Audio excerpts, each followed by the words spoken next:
justice to that list tonight.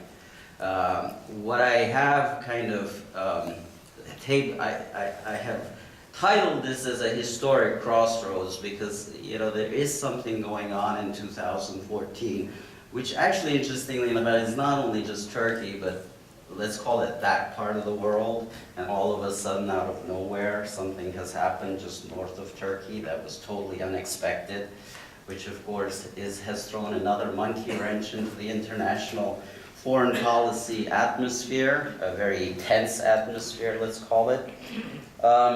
And by saying historic crossroads, I started thinking, well, you know, let me do this in a historic context. In fact, you know, the sort of write-up to kind of have you come here kind of said, well, you know, he's going to kind of put it in a historic context, what is going on today. And I want to say, first of all, I'm really not a historian, and there are much greater historians in this audience. There are a few right in the back over there.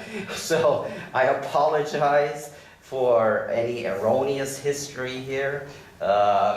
Some of you are much better at this than I, but I've just taken some snippets just to sort of give you a flavor of what the Turkish psyche is and what Turkish citizens kind of live with as their, you know, as their founding 5,000 years ago, as well as their legacies, as well as their potential future. So just sort of, some of this is rambling, and I'm going to try to keep it short, and then give as much time for Q&A, and, you know, let that kind of give you the chance to sort of get deeper, as opposed to me trying to get very deep in this discussion.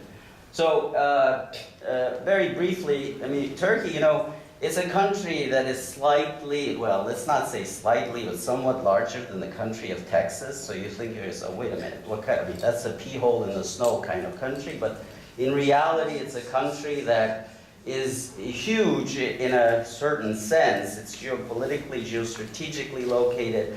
Off in the east, there's Mount Ararat, and here actually, I wonder if we have a pointer. Don't we have a laser pointer on this? I think we do, don't we? Somewhere in here? Yes. No. No, we don't. Okay. No, yes, we do. No, we don't. Anyway, so I'll point to it. This is an ancient, 19th century Ottoman palace overlooking Ishak Pasha Palace, overlooking the Mount Ararat all the way to the east, smack up against the Armenian-Iranian border. And then, of course, down in the south, you have these magnificent coasts with you know, millions of Russian tourists coming down every year because they never see the sun where they live. And so they love to be in this area. This is Antalya, where you get basically 2% of the year. You have rain, so they love being down here. And then, of course, you have Istanbul, the actual